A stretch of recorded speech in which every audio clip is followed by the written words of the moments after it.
चलिए, आज हम इलेक्ट्रिक पावर पढ़ाएंगे और इस इलेक्ट्रिक पावर से कुछ रिलेटेड क्वेश्चन भी हम आज करवाएंगे। तो पहले हम लेकर चल रहे हैं इलेक्ट्रिक पावर। तो देखते हैं इलेक्ट्रिक पावर।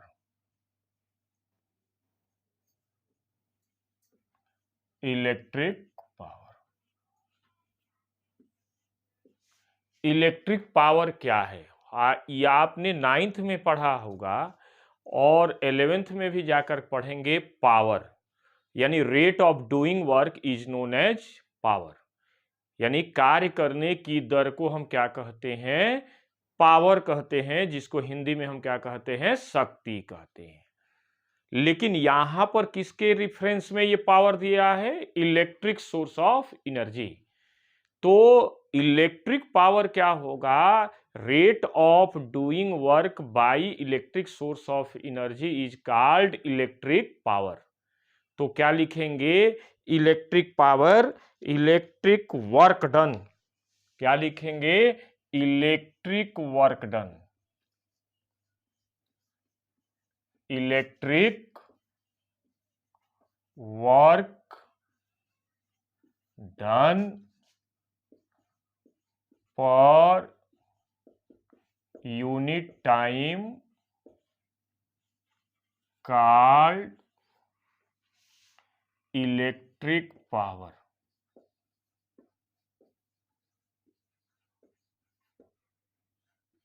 ओके, आप ध्यान से पढ़ते रहें और नोट्स भी क्लियर करते चलें, नोट्स कंप्लीट करते चलें।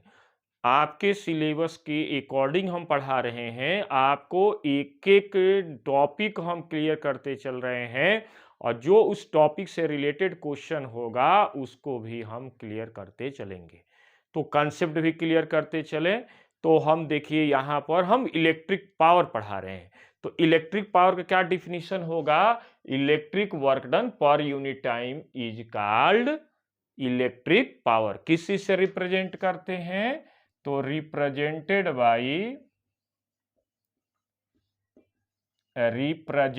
By capital P. आप पावर पढ़े थे 9th में और 11th में पढ़ेंगे तो वहां पर भी पावर को हम कैपिटल पी से ही रिप्रेजेंट करते हैं, और यहां पर इलेक्ट्रिक पावर पढ़ रहे हैं तो यहां पर भी हम कैपिटल पी से ही रिप्रेजेंट करेंगे। मान लीजिए किसी भी इलेक्ट्रिक सोर्स ऑफ एनर्जी के द्वारा टी समय में या टी सेकंड में डब्ल्यू जूल वर्क हो तो वहां पर पावर कितना हो जाएगा? पी वाट होगा। तो पी वाट क्या मतलब हुआ? पावर का यूनिट क्या होता है? वाट होता है।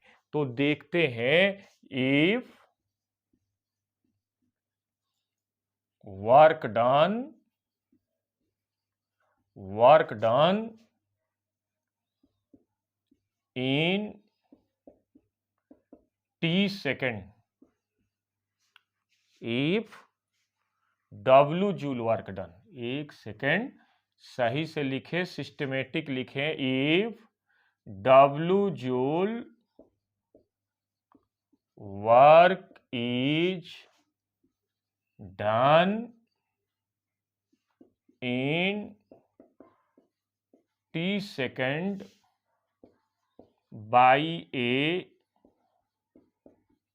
Electric source of energy, then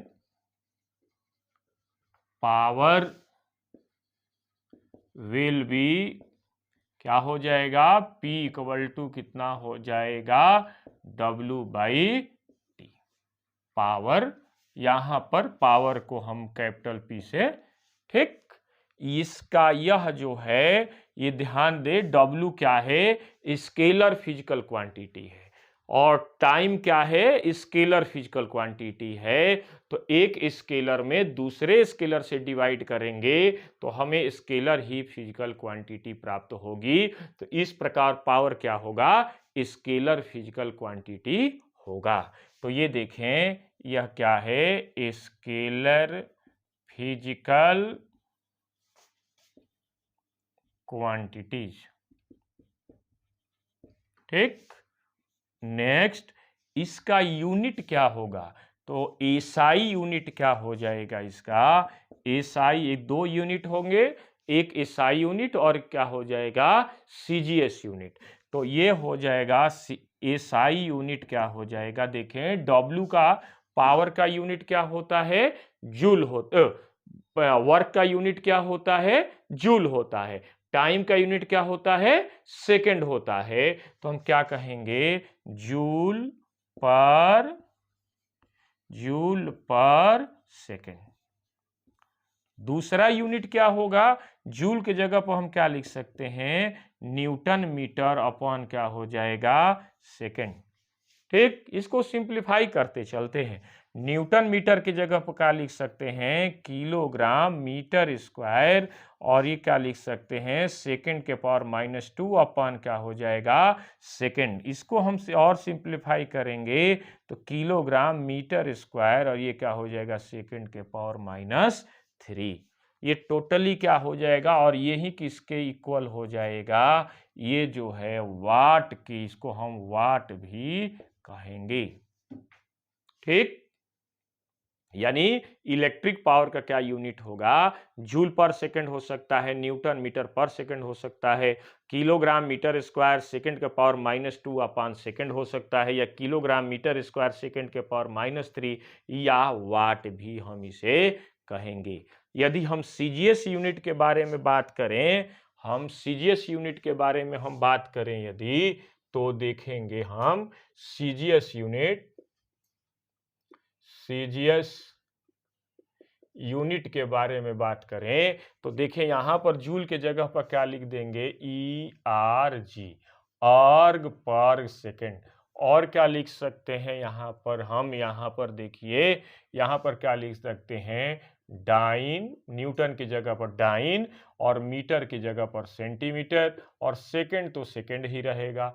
उसके बाद क्या लिख सकते हैं यहां पर, डाइन की जगह पर ग्राम सेंटीमीटर स्क्वायर, और क्या लिख सकते हैं सेकेंड के पावर -2 अपॉन क्या लिखेंगे सेकेंड, और क्या लिख सकते हैं ग्राम सेंटीमीटर स्क्वायर, और ये क्या हो जाएगा सेकेंड के पावर -3।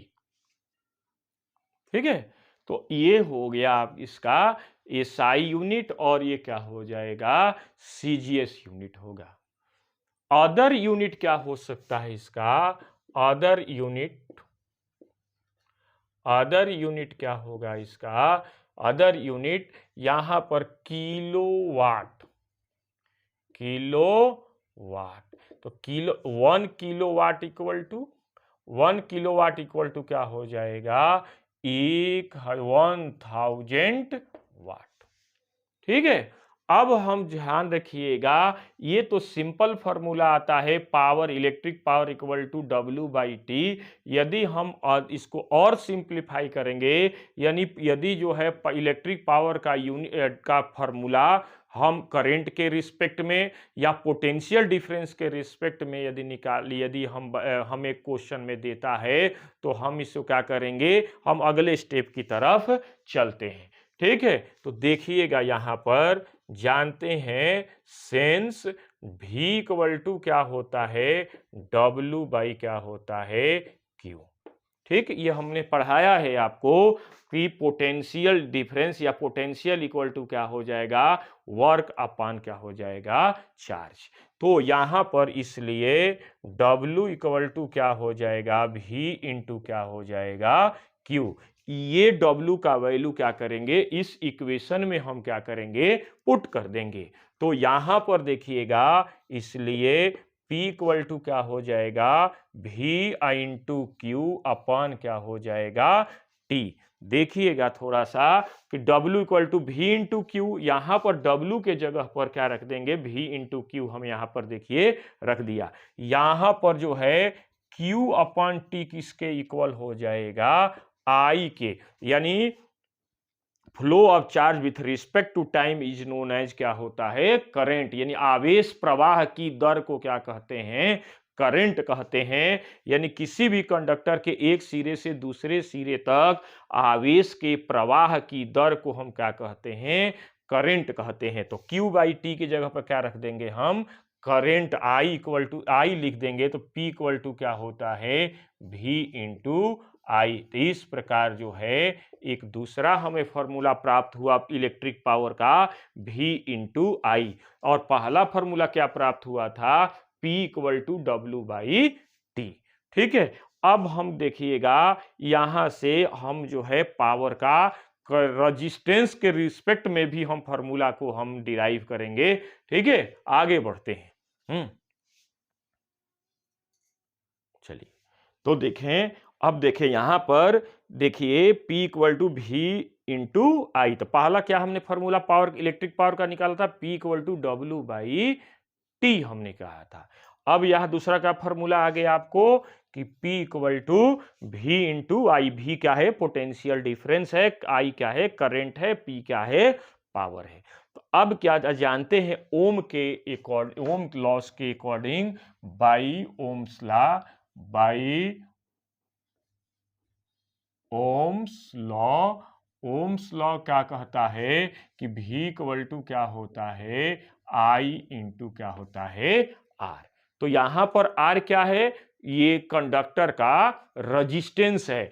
R क्या है, रजिस्टेंस है कंडक्टर का, और I क्या है, करंट है, V क्या है, पोटेंशियल डिफरेंस है। इस V को हम क्या करेंगे, यहां पर V का वैल्यू को हम इस इक्वेशन में क्या कर देंगे, वैल्यू को पुट कर देंगे। तो P इक्वल टू क्या हो जाएगा, I R और इंटू क्या हो जाएगा, I। देखो V के जगह पर, इस V के जगह पर ये V का जो वैल्यू है I R को हम यहां पर रख देंगे। तो देखिए हमने I R रख दिया, और I पहले से ही पड़ा हुआ है, तो ये I यहां पर पड़ा हुआ है। I से मल्टीप्लाई करेंगे तो क्या मिल जाएगा हमें, I square R equal to क्या हो गया, P। तो इस प्रकार जो है ये तीसरा फॉर्मूला हमें प्राप्त हो गया पावर का, कि P equal to I square R और P इक्वल टू क्या हो गया, VI। और एक क्या पावर का, इलेक्ट्रिक पावर का क्या फॉर्मूला निकाला था, W बाई टी। तो तीन फॉर्मूले हुए।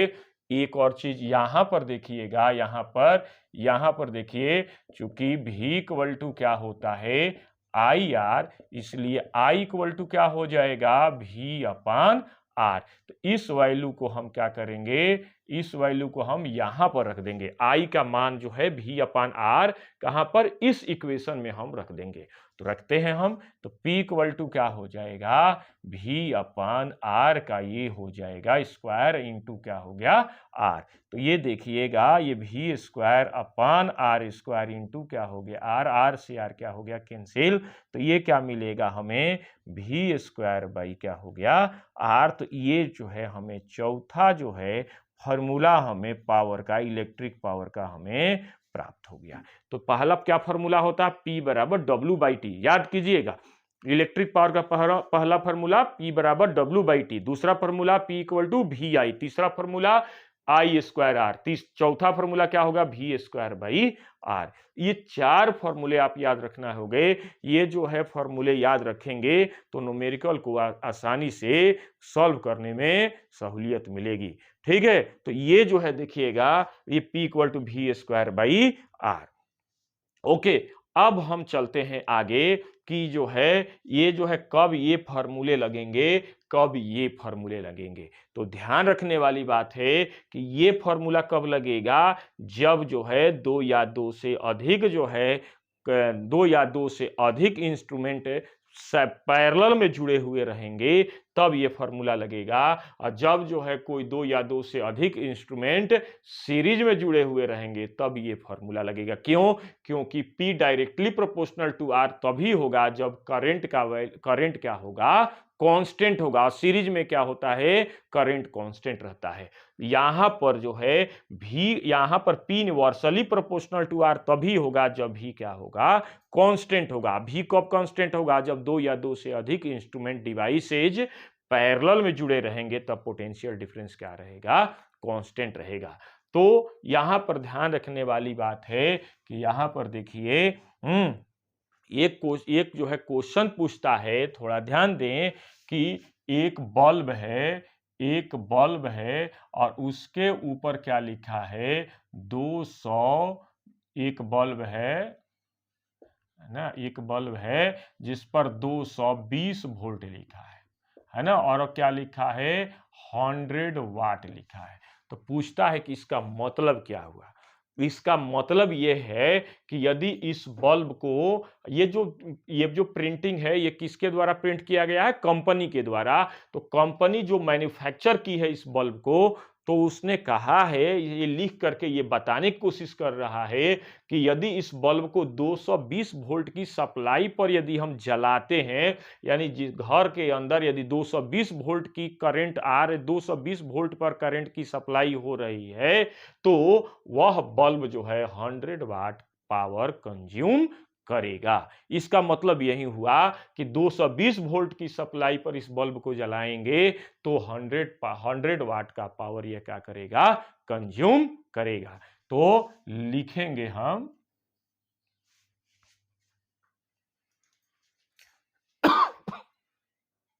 ठीक है। तो देखें ये जो है बल्ब जो है कह रहा है कि at an electrical device is mark 100 watt और 220 वोल्ट। यदि इस बल्ब के ऊपर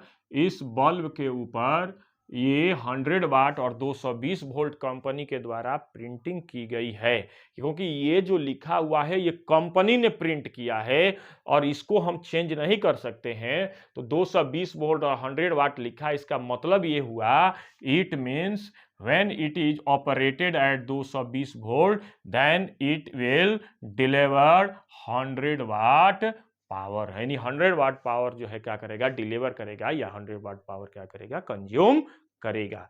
ओके, अब देखेंगे नेक्स्ट हम टॉपिक की तरफ देखते हैं कि देखिएगा यहाँ पर, देखिए ये फॉर्मूला जो लिखा हुआ है, इस फॉर्मूले को थोड़ी बात करेंगे। ये देखिए नेक्स्ट जो है P इक्वल टू क्या होता है, V स्क्वायर बाई R।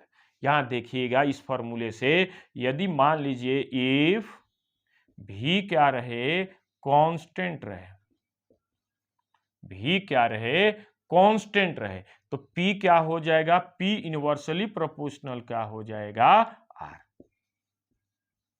ठीक, P इनवर्सली प्रोपोर्शनल क्या हो जाएगा, R। यानी पावर जो है बल्ब के या किसी डिवाइस के रेजिस्टेंस के इनवर्सली प्रोपोर्शनल होगा। या ध्यान दे, P directly proportional to 1/R या P inversely proportional to R, यानी रेजिस्टेंस के इनवर्सली, यानी रेजिस्टेंस बढ़ेगा तो पावर क्या होगा, कम होगा। लेकिन ये जो है पावर जो लिखा है, तो दो तरह के पावर होते हैं। एक पावर हो जाएगा मार्क पावर, यानी मार्क पावर मतलब कि जो कंपनी ने अपनी तरफ से मार्क करके उस पर भेजा है, और एक हो जाएगा आउटपुट पावर, यानी जिसको हमने जो है डिलीवर्ड पावर के नाम से हम जानते हैं। तो यहां पर ये क्या लिखेंगे, mark power. Mark power directly proportional to 1/R या जो है inversely proportional to resistance. Okay, ये रिलेशन जो है काफी मायने रखता है कि मार्क पावर जो है रेजिस्टेंस के इनवर्सली प्रोपोर्शनल होगा। देखिए थोड़ा सा इसमें हम लेकर और आगे चल रहे हैं। इसमें रिलेशन जो है बहुत मायने रखता है। किसी भी क्वेश्चन को सॉल्व करने के लिए वहां पर रिलेशन की आवश्यकता होगी। अब ये रिलेशन जो है मार्क पावर और एक हो जाएगा आउटपुट पावर। तो इसमें थोड़ी सी भिन्नता समझने की जरूरत है कि यहाँ पर तो हम खैर मार्क पावर के बारे में बात कर रहे हैं, आगे हम जो है आउटपुट पावर के बारे में भी बात हम करेंगे। तो देखिए यहाँ पर देखिए यहां पर जो है ये देखिएगा mark power inversely proportional to resistance of filament कह सकते हैं। तो यहां पर देखिए कि चूंकि एक और फॉर्मूला होता है, R इक्वल टू क्या होता है, रो L बाई ए, ये फॉर्मूला दिया गया है। ए क्या है, तार के क्रॉस सेक्शनल एरिया है, एल क्या है, तार का लेंथ है, और ये क्या है, रो है। रो मतलब स्पेसिफिक रेजिस्टेंस ऑफ मटेरियल। तो यहां पर देखिए ये तो कांस्टेंट ही रहेगा। लेंथ यदि कांस्टेंट है तो आर इनवर्सली प्रोपोर्शनल क्या हो जाएगा, ए, यानी आर इनवर्सली प्रोपोर्शनल हो जाएगा cross sectional area, cross sectional area of filament, filament. Okay, यदि हम इसको हम एक इंटर रिलेट कर दें तो क्या हो जाएगा, mark power inversely proportional to R, और क्या हो जाएगा, डायरेक्टली प्रोपोर्शनल क्या हो जाएगा, ए। ये देखिए एक रिलेशन और ये आ गया। अब इस रिलेशन से हम क्या करेंगे, देखिएगा, ये हम एक रिलेशन लिखिएगा, ध्यान दीजिएगा, कह रहा है कि यदि हाई पावर होगा, है ना, यदि हाई पावर होगा, ये देखें काफी इंपॉर्टेंट है, हाई पावर माने यहां पर जो मार्क पावर होगा, देखिएगा ये ज्यादा होगा, ये देखिएगा हाई पावर, तो क्या हो जाएगा, रेजिस्टेंस क्या हो जाए, हाई पावर होगा तो रेजिस्टेंस, देखिएगा पावर ज्यादा होगा तो रेजिस्टेंस क्या होगा, कम हो जाएगा, resistance of filament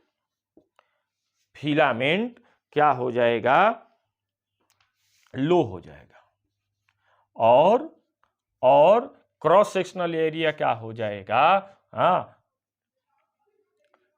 filament will be thick, ठीक, फिलामेंट क्या हो जाएगा, उस बल्ब का मोटा होगा। दूसरा बात करते हैं कि लो पावर,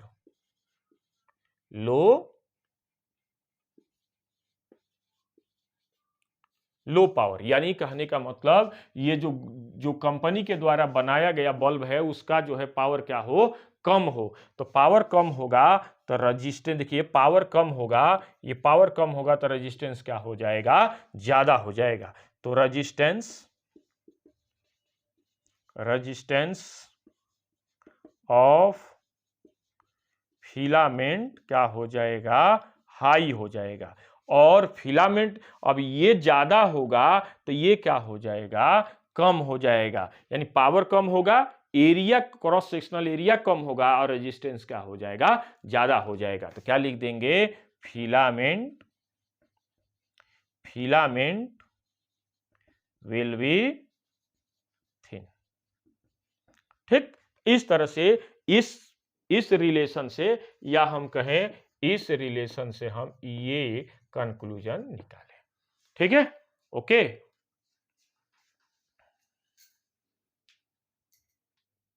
देखते हैं क्वेश्चन एक हम देखते हैं इस फॉर्मूले पर, कि देखिए क्वेश्चन हम देखते हैं यहां पर, है ना, एक बल्ब है दिया गया है कि एक बल्ब के ऊपर जो है एक बल्ब है, और उस पर क्या लिखा हुआ है, 220 वोल्ट, और क्या लिखा है, 100 वाट लिखा है। यानी ये कंपनी के द्वारा मैन्युफैक्चर्ड है कि 220 वोल्ट पर यदि इसको ऑपरेट करेंगे, चलाएंगे, 220 वोल्ट पर इसको हम 220 वोल्ट पर यदि हम इसको चलाते हैं तो कितना पावर कंज्यूम करेगा, 100 वाट पावर कंज्यूम करेगा। तो पूछता है कि इसका रेजिस्टेंस बताइए, इसका जो है रेजिस्टेंस बताइए। तो क्या करेंगे, P इक्वल टू क्या करेंगे, V स्क्वायर, चूंकि जानते हैं P equal to V square by R, ये फॉर्मूला होता है। अब इसको R को यहां लाएंगे, P को यहां ला देंगे, तो इसलिए R इक्वल टू क्या होता है, V स्क्वायर अपान P। तो V क्या हो जाएगा, 220 इंटू क्या हो जाएगा, पावर कितना हो जाएगा, 100। इस प्रकार ये जो है क्या हो जाएगा, 484 ओम। ये जो है फॉर्मूले के द्वारा हमने इस बल्ब के फिलामेंट का रेजिस्टेंस कितना निकल गया, 484 यानी 484 ओम जो है इसका रेजिस्टेंस हमें प्राप्त हुआ। यदि मान लीजिए दूसरे तरह से क्वेश्चन यदि पूछता है, आपसे कि एक बल्ब है जिस पर जो है, देखिए दूसरा क्वेश्चन हम थोड़ा देखते हैं, एक बल्ब है देखिएगा, ये देखिए ध्यान रखिएगा कि 220 वोल्ट 100 वाट, तो ये जो आर निकला है आपका, यह जो है ये आर मैन्युफैक्चर, जो कंपनी के द्वारा मैन्युफैक्चर किया गया इस बल्ब को, उस बल्ब का फिलामेंट का रेजिस्टेंस कितना है ये हमें प्राप्त हुआ, कितना 484। लेकिन यदि मान लीजिए क्वेश्चन ये पूछता है कि 220 वोल्ट पर तो मैन्युफैक्चर किया गया, लेकिन जब हम उसको घर पर ला रहे हैं तो 220 वोल्ट की हमारे घर के अंदर बिजली की सप्लाई नहीं है, मान लीजिए कम है या अधिक है, तो उस स्थिति में जो है क्या होगा, तो देखें एक बल्ब है, ये देखें एक बल्ब है, ये देखें, और इस पर क्या लिखा है 220 वोल्ट और 100 वाट, 220 वोल्ट और क्या लिखा है 100 वाट। ठीक, अब कह रहा है कि if it is operated by 110 volt, 110 volt, then power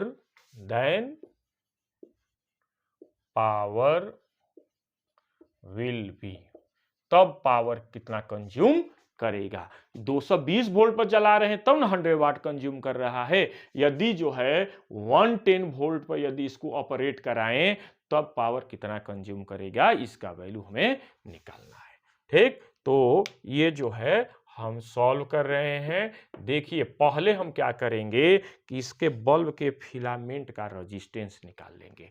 इस जो डाटा दिया गया है इससे हम रेजिस्टेंस, क्योंकि रेजिस्टेंस को चेंज तो कर नहीं सकता है आदमी, तो देखिएगा P इक्वल टू क्या होता है V स्क्वायर बाई R। इस फिलामेंट का हमें रेजिस्टेंस जो है क्या करना है, निकालना है, निकालेंगे हम। तो देखें यहाँ पर V तो दिया गया है 220 इंटू 220, और R देखिए यहां पर लेके जाएंगे, P को यहां पर ला देंगे, तो R इक्वल टू नीचे P जो होगा, P कितना है 100 वाट। इस तरह से रेजिस्टेंस कितना निकाला 484 ओम, रेजिस्टेंस हमें प्राप्त हुआ। अब क्या कह रहा है पावर कितना होगा, तो P इक्वल टू क्या होता है, P equal to V square by क्या हो जाएगा R। तो देखें V का वैल्यू कितना दिया गया है 220 एक मिनट 110, एक मिनट, यहां पर जो है अब देखिए इस डाटा इस पोटेंशियल से 220 वोल्ट के पोटेंशियल से हमने रेजिस्टेंस निकाल लिया, लेकिन पावर निकालना होगा तो हम 220 नहीं यूज करेंगे, हम क्या यूज करेंगे 110 यूज करेंगे। तो क्योंकि 110 पर कितना पावर कंज्यूम हो रहा है, तो ये हो गया 110 इंटू 110 इंटू क्या हो जाएगा, रेजिस्टेंस तो चेंज होगा नहीं। ठीक, तो ये हो जाएगा, ये 110 ये हो जाएगा, मल्टीप्लाई करेंगे तो ये हो जाएगा 110 मल्टीप्लाई करेंगे तो ये हो जाएगा आपका, ये प्राप्त हो जाएगा 25 वाट। ठीक, तो इस प्रकार जो है कितना पावर कंज्यूम करेगा 25 वाट। यहां पर देखिए 220 वोल्ट पर यदि जला रहे हैं तो 100 वाट पावर कंज्यूम कर रहा है, लेकिन जब उसे 110 वोल्ट पर यदि हम उसको चलाएंगे तो कितना कंज्यूम करेगा 25 वाट पावर कंज्यूम करेगा। तो इस तरह से यहां पर जो है हमने यहीं पर हम क्लास को समाप्ति कर रहे हैं। हम नेक्स्ट क्लास में जब हम लेकर चलेंगे तो इसके और आगे वाले जो कुछ टॉपिक हैं जो काफी कॉन्सेप्ट बेस्ड क्वेश्चन उस पर रिलेटेड होते हैं, उस पर कॉन्सेप्ट क्वेश्चन जो है उस टॉपिक पर आते हैं, तो उसको हम लेकर के नेक्स्ट लेक्चर में आएंगे। Okay, thank you very much.